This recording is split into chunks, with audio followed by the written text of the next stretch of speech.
Gente, cabeçada de girafa. Quem já tomou uma cabeçada de girafa? Eu acredito que quase ninguém, né? O Sérgio já tomou uma cabeçada de girafa. Sérgio, conta essas histórias pra nós aí. Cara, eu tive chance de gravar, além do mundo inteiro, a gente foi gravar, viajou o mundo inteiro para gravar com animais selvagens.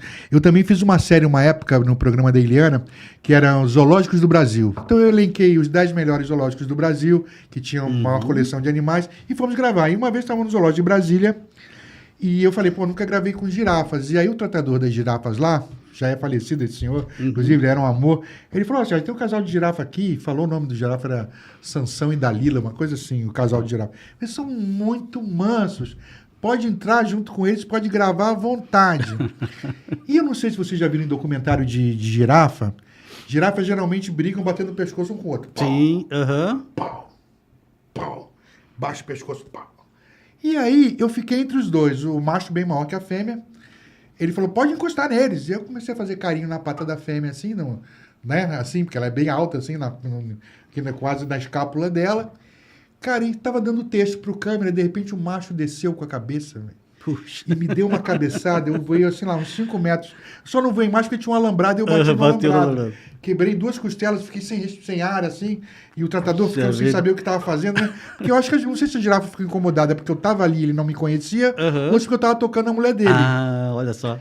Porque ele é um casal muito, né, que tinha uma interação muito grande. Tinha um instinto de defesa. Nossa, e aí foi realmente E por sorte, Hélio, que ele bateu com a lateral da cabeça, na lateral do meu corpo. Porque se ele tivesse batido com os cornos, que os machos têm os chifres bem ósseos na cabeça, que ele podia ter machucado de forma muito mais grave, poderia ter tido pressão seria muito maior ou ali, podia né? até mesmo ter morrido se batesse na minha cabeça. Porque a cabeça de uma girafa é desse tamanho, cara. Sim. E a velocidade que aquele pescoço desce, era pra... Eu poderia ter morrido, né? Então eu já tive alguns acidentes com animais. Assim, já recebi coice de camelo também, quase quebrei minha perna, né? Então eu já passei por várias situações gravando com animais, né? Porque a gente geralmente...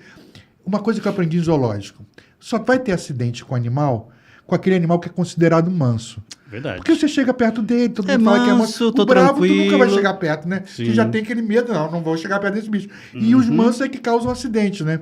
Então, assim, esse acidente da girafa foi já tive com camelos, já tive com outros animais também que foram bem graves, assim, né? Mas sempre os animais considerados mansos. Os mansos. Sempre. Olha só. Ô, Sérgio, tem mais também aquela picada de surucucu, né? Que isso pode-se dizer que é mais grave ainda, hein? Pois é, eu sempre trabalhei com serpentes peçonhentas e tinha uma época que, por exemplo, você vê, a surucucu é uma espécie que já era há mais de 25 anos, 30 anos atrás, considerada uma espécie ameaçada de extinção, principalmente a Lachesia rombiata, que é uma cobra endêmica de Mata Atlântica, e a gente sabe que o bioma Mata Atlântica está cada vez mais reduzido, e as espécies endêmicas desse ambiente acabam sofrendo e também sumindo. Então eu falei, se alguma instituição tem que trabalhar com surucucu, pico de jaca, são os zoológicos. E na época eu trabalhava no zoológico de Sorocaba, eu tinha um serpentário com quase todas as espécies de peçonhentas brasileiras e não tinha surucucu. E aí eu falei assim, e as surucucus, mesmo no Butantã na época, não viviam muito tempo, eram animais que viviam pouco tempo, né? E não se adaptavam bem ao cativeiro. Então, eu tive chance de conhecer o zoológico na época, o zoológico de Alta Floresta, que já é nortão de Mato Grosso, a Amazônia é legal já, mas ainda é nortão de Mato Grosso, onde tinha a incidência bastante da surucucu na época. E aí, nesse zoológico de Alta Floresta, eu fiz amizade com o pessoal de lá, e o seu Leopoldo, na época, que era o diretor, falou, Sérgio, assim que apareceu uma surucucu aqui, eu mando lá para os outros de Sorocaba. E assim foi feito. Apareceu lá, mandou legalmente pra gente, né? Chegou a surucucu, linda. E eu montei um terrário, Hélio, tipo... Reprodução da floresta amazônica, chuva artificial. Tudo que ela são precisava. 30 anos atrás, tudo que ela precisava. E a filha da mãe não comia como as dos outros institutos, não comiam, se recusava a se alimentar, começou a emagrecer, e aí eu falei, eu não posso dar o braço a torcer, esse bicho não pode morrer aqui, porque eu falei que o zoológico tinha que manter esses bichos e não os institutos que tiram soro, porque esse pessoal está preocupado no veneno e não no bem-estar animal, né? Hoje não, hoje o Butantã mudou, tem uma estrutura maravilhosa, reproduz esses animais em cativeiro, mas naquela época era uma coisa mais incipiente, há 30 anos atrás. Então. Bom, aí o que eu resolvi fazer? Vamos pegar essa surucucu uma vez por mês e fazer a alimentação forçada, que consiste em mobilizar o animal numa mesa, com uma pinça, você estimula ela, abre a boca, vai enfiando um rato abatido, lubrificado com óleo mineral para ele descer, e aí você faz a alimentação forçada. E aí sim eu fiz. E a cobra começou a engordar, bonita. Não comia sozinha, mas todo mês eu fazia isso. Aí, sabe, eu não sei se já aconteceu contigo, aqueles dias que a gente acorda assim e que a gente fala, pô, não deveria ter acordado. Um dia que vai dar tudo errado. O dia que acordou pra ter problema. Aí fui pro Zou e falei pro Valdirzinho e pro Índio, que eram os tratadores, hoje é dia de alimentar surucucu. Aí beleza, que eram os dois caras que me ajudavam, porque eu imobilizava ela numa mesa com essa mão, com essa eu usava a pinça e eles imobilizavam o restante do corpo para ela não se Porque debater. ela é grande, né, Sérgio? A das cobras peçonhentas, a surucucu é a maior? É a maior víbora, pode chegar a víbora. mais de 2,80 m, 3 metros. Né? A maior víbora das Américas, inclusive, né? Bom, ele não era tão grande, era um macho de mais ou menos 1,70 m por aí. Veio com 1 metro e ficou com 1,70 m, né? Cresceu muito nisso. E eu já estava fazendo essa alimentação há anos, 3, 4 anos. Nesse dia, Hélio, o rato, quando eu fui colocar, ela mordeu, o rato entrou meio dobrado, assim. Eu vi que não estava entrando bem, ela começou a se debater, e aí a surucucus tem uma estrutura óssea diferente das outras serpentes, pode quebrar a cervical muito fácil. Eu falei para os dois meninos, larga ela. Na hora que eles largaram, a pinça ficou na boca da cobra e ela começou a engolir o rato junto com a pinça. Puxa. E eu, naquele desespero, fui puxar a pinça. Quando eu fui puxar a pinça, um dentão dela atravessou meu dedo. Só que, Hélio, sabe quando você vê uma coisa e você fala, cara, isso não tá acontecendo? Não. Aí eu fui direto para baixo de uma torneira. Olha que moleque burro. Isso aconteceu há 30 e poucos anos atrás, quase 40 anos. Comecei a espremer o dedo assim, ia saindo aquelas gotas amarelas de veneno. Depois começou a sair sangue. Eu falei, limpou. Não tem mais veneno no meu corpo. Tô tranquilo.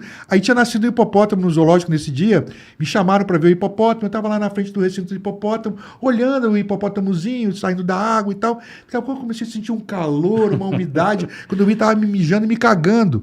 Porque a peçonha da surucucu mexe com um sistema nervoso parasimpático. Você perde noção de... E aí, deu uns 10 minutos, eu apaguei. Desmaiei. Por sorte, estava em Sorocaba, no Zoo de Sorocaba. O motorista do Zoo de Sorocaba me levou urgente para dentro do Instituto Butantan, que tem o Hospital Vital Brasil, que é o melhor hospital para tratamento soroterápico do mundo, porque os caras só tratam disso, de gente picada, né? Eles não tinham o soro lá, o soro demorou para chegar, porque a pouca produção de soro que tinha pelo Butantan, como a surucucu via pouco em cativeiro, era pequena. E a pequena produção que tinha era mandada para a Amazônia ou para a região de Mata Atlântica, onde existiam as duas espécies, porque na Amazônia tem a Lachesis muta, na Mata Atlântica tem a Lachesis rombeata, que são duas surucucus muito parecidas e tal. Então a pequena produção de soro ia para abastecer os hospitais dessa região, e o Butantan não ficava com nenhuma produção. E é um soro bem específico. Antilaquético. Antilaquético. Do gênero Lachesis, né? O que a gente mais conhece aqui é o antipotrópico. O anticrotálico, né? Que é da surucucu. Né? E tem também o polivalente, que serve para cascavel e jararaca juntos. E o antilacpídico da coral também, que é muito difícil de conseguir, porque os corais produzem pouco. Mas enfim... Fui tratado lá, fiquei vários dias internado, tive sequela num dos rins que ficou sem funcionar por muito tempo, né? E fiquei internado por muitos dias, assim, né? Porque foi um acidente grave, né? Mesmo eu espremendo o dedo e achando que não tinha mais veneno, já tinha saído. O negócio foi brabo, né? Então tive esse acidente com o surucucu. Eu acho que foi uma das poucas pessoas que tiveram acidente com laqueses, porque elas são bichos até tranquilas, né? Apesar da lenda que tem em cima de um bicho muito agressivo, não são. Mas eu tava provocando. E o idiota foi enfiar a mão na boca de uma surucucu para ela não engolir a pinça de metal com medo que ela sofresse e tal. E foi uma inconsequência, coisa que você não pensa na hora, né? Era um dia que não tinha que ter acordado.